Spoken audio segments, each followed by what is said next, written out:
तो बच्चों, mental math कक्षा 10, मैं हूं हरी सर और आप सभी बच्चे देख रहे हैं आपका अपना YouTube channel maths with Hari sir special Hindi medium के बच्चों के लिए। आइए करना शुरू करते हैं। तो प्रश्न नंबर 51 क्या कहता है, आइए देखते हैं। और मैंने पहले से लिख के रखे हुए हैं बच्चों, ताकि थोड़ा टाइम बच सके। अब देखो क्या कहता है प्रश्न, बहुत ही आसान है। मीना 2000 रुपये निकालने के लिए बैंक गई, ठीक है। उसने खजांची से 50 रुपये और 100 रुपये के नोटों की राशि देने को कहा। उसने कहा भाई मेरे को केवल 50 रुपये और 100 रुपये के नोट चाहिए। यदि मीना को कुल 25 नोट मिले हों, ठीक है, नोटों की संख्या कितनी है 25, तो बताना है 50 रुपये के और 100 रुपये के कुल कितने नोट मिले, ठीक है। अब मान लो, माना 50 रुपये के नोटों की संख्या ये मान लेते हैं, हमने मान लिया x, ठीक है। और 50 रुपये नोटों की वैल्यू क्या होगी, 50 रुपये के नोटों की कुल वैल्यू, कुल कीमत यानी कुल कितने हो गए, तो 50 है तो 50x हो गए। भाई अगर एक नोट 50 रुपये का है तो 3 नोटों की वैल्यू कितनी होगी, तो 3 गुणा 50 150 रुपये की होगी। तो इसी तरीके से गुणा कर दिया हमने x से। अब 100 रुपये के नोटों की निकाल लेते, 100 रुपये के नोटों की संख्या,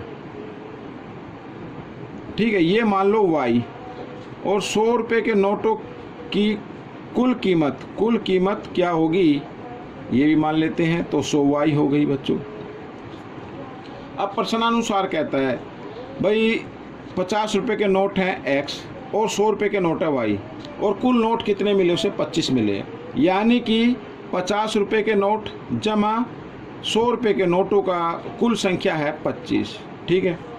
अब देखो, और कुल वैल्यू कितनी है 2000 रुपये, यानी 50 रुपये के नोटों की वैल्यू जमा 100 रुपये के नोटों की वैल्यू, अगर दोनों को मिला दे तो कितना बनता है, 2000 बनता है बच्चों। इस तरीके से आपका समीकरण बन गया। 50 से काट दे, 50 से कम, 50 दूनी पे कट गया ये, और ये 50 चौका पे कट गया, ठीक है। तो कैसे आ गया, मैं इधर लिखता हूँ x जमा वाई बराबर 25, और दूसरा जो समीकरण बना है वो बन गया x जमा 2y बराबर 40, इस तरीके से, ठीक है। अब आप इनको घटा कर दीजिए, तो ये घटा करने के लिए घटा का निशान लगाएंगे इस तरीके से। तो ये तो जमा घटा कट गए, और 2y में से 1y घटाना है, क्योंकि बड़ा नंबर घटा का आ गया, तो 1y आएगा, घटा का आएगा। और 40 में से 25 घटा दो, घटा 40 में से 25 घटा दो, तो घटा 15 आएगा, क्योंकि बड़े नंबर के सामने घटा का निशान है। घटा से घटा का निशान कट गया, y का मान आ गया 15। अब y का मान 15 आ गया है, तो y का मान, x का मान और निकालने के लिए किसी भी समीकरण में रख दो, इसमें रख दो या इसमें रख दो, किसी में रख दो। आइए पहले समीकरण में रख देते हैं।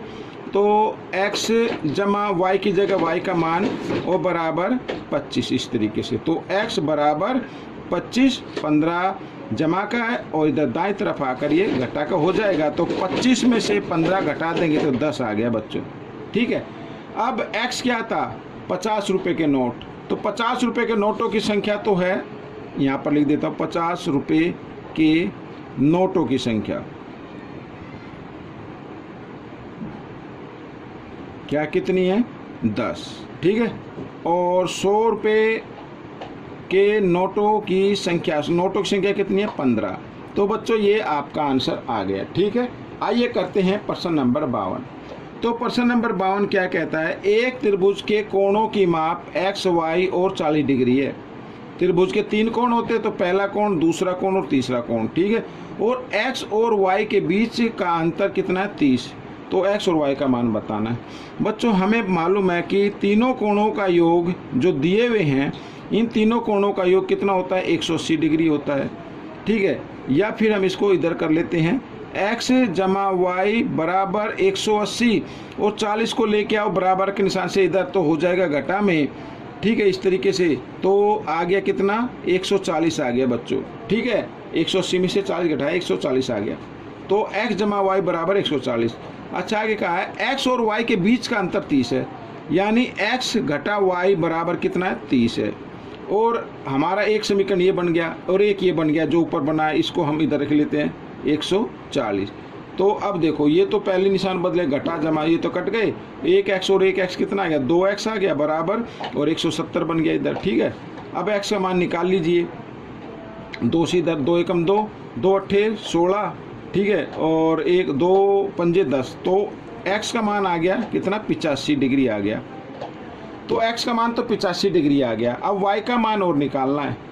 y का मान निकालने के लिए x का मान इस किसी भी समीकरण में रख दो। मान लो हम इसमें रखते हैं, पहले वाले समीकरण में रखते हैं या दूसरे में रखते हैं, किसी में भी रख लीजिए।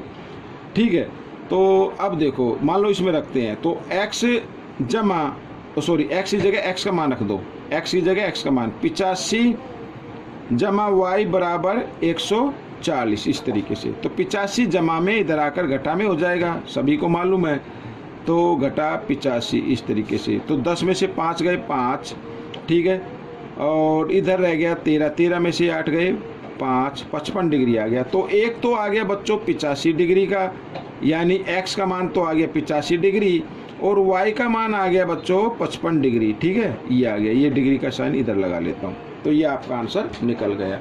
अब करते हैं प्रश्न नंबर 53। क्या कहता है, बहुत ही आसान है ये भी। चक्रीय चतुर्भुज ABCD के कोण ए, ठीक है, चक्रीय चतुर्भुज उसे कहते हैं जो सर्कल के अंदर बनता है, ठीक है, वृत्त के अंदर बनता है। तो इस तरीके से ये ऐसे हम मान लेते हैं, ये A हो गया, और ये B हो गया, C हो गया, D हो गया, इस तरीके से। तो A B C और D, और हम सभी जानते हैं चक्रीय चतुर्भुज के सम्मुख कोणों का योग 180 डिग्री होता है, यानी A के सामने आएगा C, AC, तो हम AC लेंगे 6x जमा 10 और जमा C x जमा y बराबर 180 डिग्री। ठीक है, चक्रीय चतुर्भुज के सम्मुख कोणों का योग 180 डिग्री होता है, तो ये सम्मुख कोण हो गए। 6x और 1x कितना हो गया, 7x हो गया, और जमा y हो गया बराबर 10 जमा का इधर आकर घटा का हो जाएगा, तो 170 आ जाएगा। इस तरीके से पहला समीकरण बन गया। अब B और D ये भी सम्मुख कोण है, तो इनको भी निकाल लेते हैं। तो B रहा 5x जमा D, ये रहा 3y घटा 10, और इनका योग भी कितना होगा, 180 डिग्री होगा। तो 5x जमा 3y और बराबर ये 10 घटा 10 है, इधर आकर है जमा 10 हो जाएगा, तो 190 हो जाएगा बच्चों। ये दूसरा समीकरण आ गया। तो पहले समीकरण को इसके नीचे लिख दीजिए इस तरीके से, और इनको हम क्या कर देते हैं, इक्वल बना देते हैं। ऊपर वाले समीकरण को y वाला जो पद है इसको हम इक्वल बनाएंगे, तो y 3 है, इधर लिखा है 3 जो कोफिशिएंट है, इसका कोफिशिएंट 1 है। तो ऊपर वाले इक्वेशन को 1 से गुणा कर दीजिए और नीचे वाले को 3 से कर दीजिए, और 1 से करने पर सेम वही नंबर आएगा। तो मैं लिख देता हूँ इसे जल्दी से, A190। ठीक है, अब 3 से मल्टीप्लाई कर दो, 3 से 21x 3, और ये हो जाएगा प्लस 3y हो जाएगा, और 17 3 जा कितना होता है 51, और इसमें 10 तो 10 आ गई बच्चों। इस तरीके से अब माइनस कर दीजिए, ये कर दिया माइनस, ये तो कट गए, और -21 में से 5 माइनस करेंगे, -16 आ जाएगा बच्चों, इस तरीके से। और ये भी 510 में से आपको 190 माइनस करना, तो इधर कर लेते हैं 190। ठीक है, तो इस तरीके से यहाँ से बोरो लिया, 11 में से 9 माइनस करेंगे 2, 4 में से 1 गया 3, तो 3 -320 आ गया। ठीक है, तो माइनस से माइनस का साइन कट गया, 16 1 जा 16, 16 2 जा 30 हो गया, और 16 2 जा 32। ठीक है ना, और 0 ये आ गया। तो x की वैल्यू आ गई 20, तो x की वैल्यू क्या आ गई 20 आ गई बच्चों। y की वैल्यू भी निकालनी है, x का मान तो निकाल लिया, y का भी निकालना, तो हम y का इधर निकाल लेते हैं। ठीक है, तो इस x की वैल्यू को हम समीकरण 1 में रख देते हैं। तो 7 × x की जगह x की वैल्यू प्लस y = 170, ये लिख दिया मैंने। ठीक है, और 27 जो होता है 140, 140 इधर प्लस में इधर आकर ये माइनस में आ जाएगा, तो y = 170 डिग्री और -140 डिग्री, इस तरीके से। ठीक है, तो y की वैल्यू आ गई बच्चों 30 डिग्री आ गई। तो x की वैल्यू 20 डिग्री है, y की वैल्यू 30 डिग्री है, तो ये आपका आंसर आ गया। आप चाहे तो इसको इधर भी लिख सकते हैं इस तरीके से। ठीक है ना, तो ये क्वेश्चन भी आपका सॉल्व हो गया। आइए करते हैं क्वेश्चन नंबर 54। तो 54 ये रहा आपके सामने। ठीक है, ये रहा।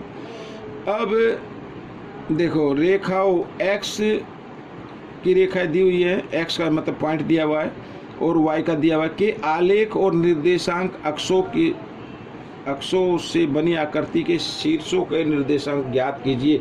बहुत ही आसान है बच्चों। देखो मैं थोड़ा सारा फिगर इधर बना लेता हूँ इस तरीके से, ठीक है, ये ऐसे। तो ये तो आप जानते हैं एक्स अक्ष होता है और इधर प्लस के होते हैं ये, ठीक है, और इधर ये माइनस के होते हैं, मालूम है। ये वाई का हम कर देते हैं इधर, ये वाई हो गया और ये वाई माइनस हो गया, ठीक है, इस तरीके से। तो 1 2 3 4, तो ये माइनस हो गया। तो x -2 है, x -2 ये रहा -2x, और y 3 है, तो 1 2 3 ये आ गया बच्चों इधर ही, ठीक है। ये आ गया, क्या आ गया, -2 और 3। तो पहले हम जानते हैं कि पहले x वाला ही लिखना पड़ता है। तो अब देखो ये इस तरीके से और ये इस तरीके से, ये फिगर बन गई बच्चों। अब इसके शीर्ष के निर्देशांक ज्ञात करने हैं भाई। एक तो देखो, एक तो हो गया ये, यही हो गया -2 और 3, ठीक है। पहले x का लिखा जाता है, ये याद रखना। और इधर देखें तो पहले x का लिखेंगे तो 0 हो गया और y का क्या हो गया, 3 हो गया। एक तो ये हो गया और ये हो गया, एक तो ये x 0 0 हो गए दोनों के, ठीक है ना भाई, दोनों की 0 हो गई। और इधर अगर हम लिखें तो बच्चों इस तरीके से ये आपका मान आ गया है, यानी यहाँ पर है x घटा 2 और y रहेगा 0, ठीक है, ये घटा 2 और 0 इस तरीके से। तो ये मान आ गए हैं। तो आइए चलते हैं अगले प्रश्न पर। क्वेश्चन नंबर 55 का ये है, दो संपूरक कोणों में बड़े कोण की माप छोटे कोण की माप से 18 डिग्री अधिक है। अगर मान लीजिए छोटा कोण x डिग्री का है तो बड़ा कोण x जमा 18 डिग्री का होगा। इसका कहने का मतलब ये है। और संपूरक है तो संपूरक यानी किन्हीं दो कोणों का सम कितना होना चाहिए, 180 डिग्री होना चाहिए, 180 डिग्री आना चाहिए। अब 180 डिग्री हमने बराबर लिख दिया है, तो कोणों की माप बताने तो 1x और 1x कितना हो गया, 2x हो गया, बराबर 180 जमा 18 इधर आकर ये घटा 18 हो जाएगा। तो कितना आ जाएगा बच्चों, 162 आ जाएगा। 2 से हम काट देते, 2 एकम 2, 2 अट्ठे 16, 2 एकम 2, तो x का मान कितना आ गया, 81 आ गया। तो x क्या था बच्चों, छोटा कोण था। अब बड़ा कोण हम निकाल लेते हैं, तो यहाँ पर लिख देता हूँ छोटा कोण। छोटा कोण तो आ गया बच्चों 81 डिग्री का। अब बड़ा कोण तो इसमें कहा है कि 18 डिग्री अधिक है, यानी किससे, छोटे कोण से। तो छोटा कोण 81 डिग्री है, तो इसमें 18 और जमा कर दीजिए, ठीक है। तो जमा करने पर हो गया 99 डिग्री बच्चों। तो ये आपका उत्तर बन गया। आइए करते हैं बी वाला पार्ट। तो बी वाले पार्ट में भी आसान है, 3 रेखाओं। अब मैं इधर बच्चों ये बना लेता हूँ, थोड़ा सा हाथ से बना लेता हूँ इस तरीके का ग्राफ, ठीक है। ये बना लेते हैं। अब ये x और ये x माइनस, ये y और ये y माइनस, इधर ये प्लस के होते हैं। थोड़ा इक्वल डिस्टेंस पर हम इसको लगा देते हैं इस तरीके से, ठीक है। थोड़ा सा इग्नोर करें, अगर छोटा बड़ा होता है तो कोई दिक्कत नहीं है। आप इसको ग्राफ पे बनाएंगे तो एकदम एक्यूरेट बन जाएगा। तो मेरा काम बताने का है, आपका काम प्रैक्टिस करने का है। तो इस तरीके से बच्चों ये मैंने कर दिया, ठीक है, ऐसे मैंने ये कर दिया है। तो अब हम इसको करना शुरू करते हैं। अब देखो क्या कहा है, y बराबर x यानी दोनों बराबर है। अगर x 1 है तो y भी 1 होगा, तो इधर आ जाएगा पॉइंट, ठीक है।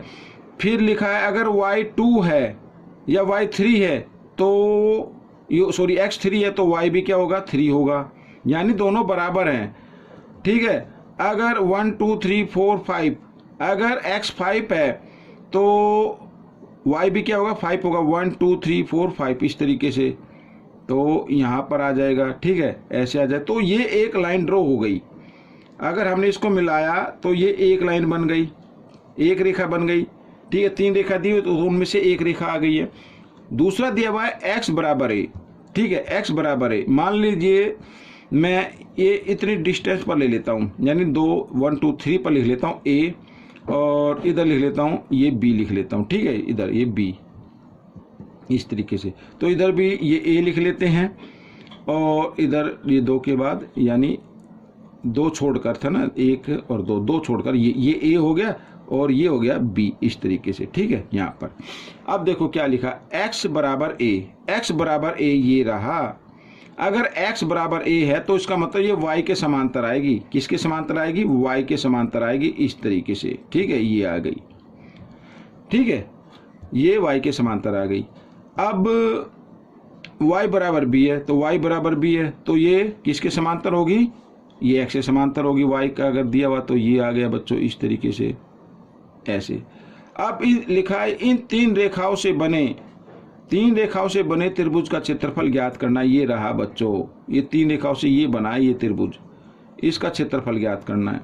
और त्रिभुज का क्षेत्रफल का फॉर्मूला आपको मालूम है, 1/2 आधार ये मान लो या ये मान लो, एक ही बात है। अब ये देखो यहाँ तक तो b है और ये a है, तो ए बी की लेंथ कितनी होगी, तो हम ऐसे तो नहीं लिख सकते, तो हम क्या करेंगे, ये पूरी b में से अगर आप a माइनस कर दे, ये माइनस कर दे, तो ये बच जाएगा ना ए बी, ठीक है ना। अगर b में से अगर a माइनस कर दिया जाए, नीचे की माइनस कर दी जाए, तो ये ए बी की लेंथ बच जाएगी इस तरीके से, ठीक है। ये आधार हो गया, गुणा शीर्षलंब और गुणा शीर्षलंब में देखते हैं।